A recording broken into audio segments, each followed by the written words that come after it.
हज़रत बिलाल हबशी रदी अल्लाह ताला अन्हु के ज़िम्मा था नबी पाक अलैहिस्सलाम के मेहमानों की देखभाल।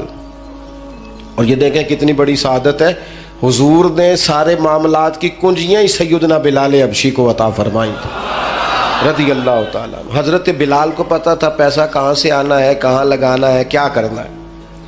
मेहमान आते थे तो आपको पता है हुजूर का फ़क्र मुबारक इख्तियारी है, पसंद है नबी पाक की। एक यहूदी था, बल्कि यहूदियों का आलिम था।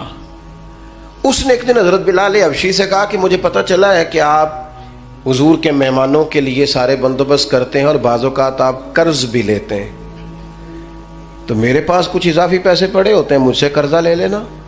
हज़रत बिलाल ने कहा ठीक है, कर्जा उससे ले लिया। एक मुकर्ररा मियाद, एक वादा उसके साथ तय हो गया। सैयदना बिलाल हबशी रज़ी अल्लाह ताला अन्हु ने वो पैसे ला के मेहमानों पर खर्च कर दिए। अभी उस वादे में ना पैसे लौटाने में कुछ दिन बाकी थे। नबी करीम अलैहिस्सलाम, सैयदना फारूक आज़म, चंद और सहाबा मदीना मुनव्वरा के एक चौक में मौजूद थे, तो वो यहूदी मुतालबा करने आ गया। आपको मेरी पूरी बात की समझ आ रही है? यानी अभी जो मुआहदा है, जो तयशुदा तारीख है, उसमें दिन बाकी हैं। उसने आके कहा मेरे पैसे दें। तो नबी पाक अलैहिस्सलाम ने फरमाया अभी तो वादे में वक्त बाकी है। उसने माज़अल्लाह सख्त बातें करनी शुरू कर दी, सख्त। अब आपके पास दलील भी हो, आप सच्चे भी हो, वादे में टाइम भी हो, तो किसी की सख्त बात सुनी जाती है।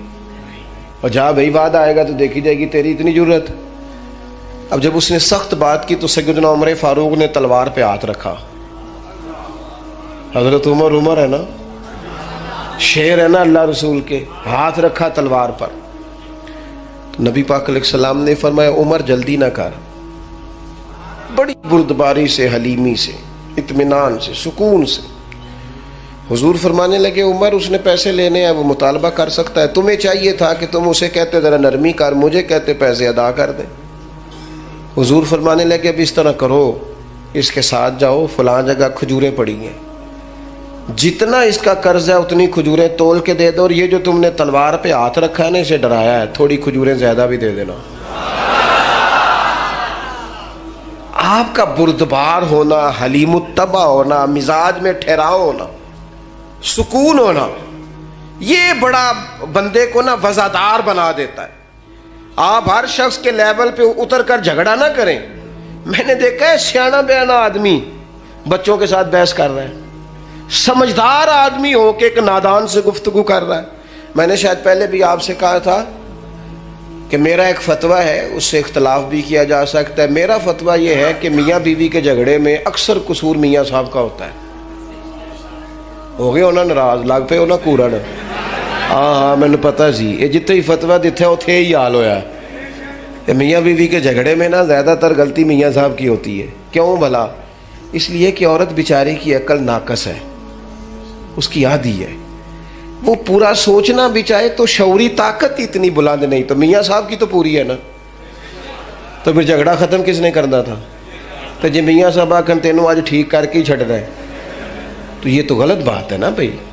आप ये देखें कि अल्लाह तबारक व तआला ने मर्द को औरत पर अफसर बनाया है। आपको चाहिए था आपका हौसला भी बड़ा होता, आप दलेर होते, बड़ी सारी गलतियां दरगुजर करते, मोहब्बत का लहजा इख्तियार करते। आपको ये हक हासिल नहीं था कि आप बेजा सख्ती करते।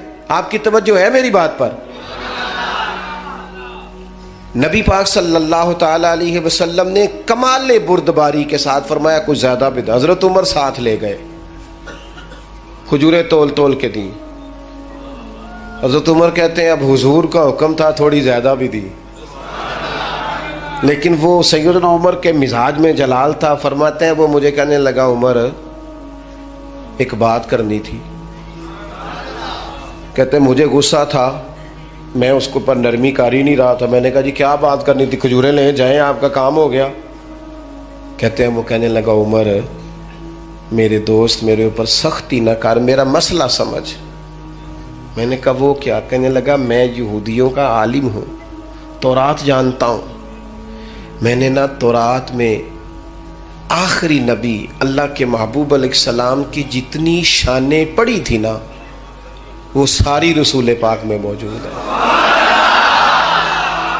एक शान मैंने ये हुजूर की पढ़ी थी कि वो बड़े हलीम होंगे, बड़े बुर्दबार होंगे, उनके मिजाज में कमाल हौसला होगा, और जितना जितना कोई जहालत करता जाएगा महबूब की बुर्दबारी उतनी बढ़ती जाएगी। उमर मैंने जानबूझ के कर्जा दिया था, बाकी सारी शानें देख ली थी, ये मैं देखना चाहता था। मैंने कर्जा भी जानबूझ के दिया, वक्त से पहले भी जानबूझ के आया, सख्त बातें भी माज़अल्लाह की, लेकिन जब रसूल पाक सल्लल्लाहु अलैहि वसल्लम की बुर्दबारी, हौसला और वफादारी देखी तो उमर अब तू मेहरबानी करना, मुझे ले चलना मुझे, नबी पाक से माफी भी लेके दे दे और रसूल पाक का कलमा भी पढ़वा दे। मैं तेरियां वेख के अदामते मुरीद हो गई।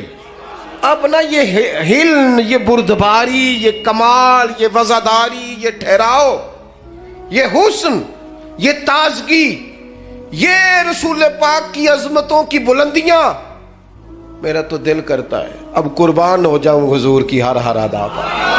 कुर्बान, थोड़ा ना मिजाज में बुर्दबारी लाएं, हौसला लाएं। कोई जरूरी है हर सवाल का जवाब हम नहीं देना है? नहीं समझ आई बात की? कोई जरूरी है कि जो बंदा जो बात करेगा हम उसकी सतह पे उतरेंगे?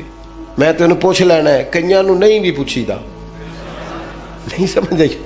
मुझको कहीदा है जा भाई, मैं अक्सर दोस्तों से कहता हूँ सारी अदालतें खुद न लगाओ, एक अदालत क़यामत वाले दिन भी तो लगनी है ना। कुछ फैसले उस अदालत पे भी छोड़ दो, कुछ चीज़ें अल्लाह तबारक व तआला की बारगाह पर छोड़ दो। हमारा एक तो इस्तकामत का मिजाज नहीं, दूसरी बुर्दबारी नहीं, और तीसरी बात, बस इसी पर मैंने अपनी बात को समेट देना है। तीसरा हमारा मसला यह है कि हमें न सिर्फ अपने जज्बात का एहसास है, अल्लाह करे इतना बड़ा और इतना खूबसूरत इज्तिमा है, आज मैं अपनी और आपकी कुछ तरबियत कर पाऊँ। खुद गर्ज होते हैं वो लोग जो सिर्फ अपने बारे में सोचते हैं, खुद गर्ज होते हैं।